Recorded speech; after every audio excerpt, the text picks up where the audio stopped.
அல்லேலூயா அல்லேலூயா. 18வது வசனத்தை வாசிக்கலாமே.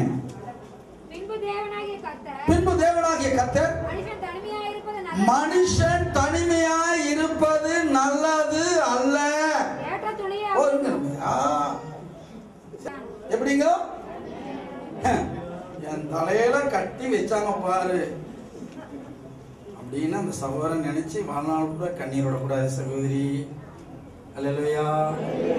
உங்க புருஷன் இவ்வளவு நல்ல மனைவி எனக்கு கட்டி வச்சதுக்கு நான் மகிழ்ச்சியா இருக்கிறேன்னு சொல்றோம். ஆமென். அல்லேலூயா.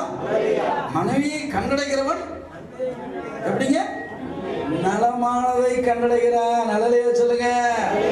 இங்கே ஜெபத்திலே அருமையான ஆரோன் மெர்சியை நலமானதை கண்டடைந்தார். அல்லேலூயா சொல்லுங்க.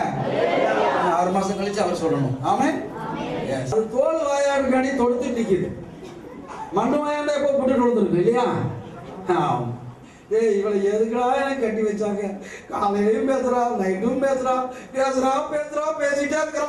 ஐயோ அப்படி நம்ம தலைமுடியோட உங்களுடைய முகத்துல நான் பார்க்கணும். அல்லேலூயா சொல்லுங்க. அல்லேலூயா சொல்லுங்க.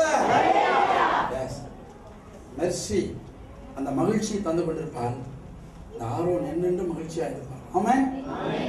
புருஷன் வரும்போது எள்ளும் பொண்ணும் வெடிச்சுட்டு வரக்கூடாது. நீங்க அங்க கம்பெனிலேருந்து உள்ள வரும்போது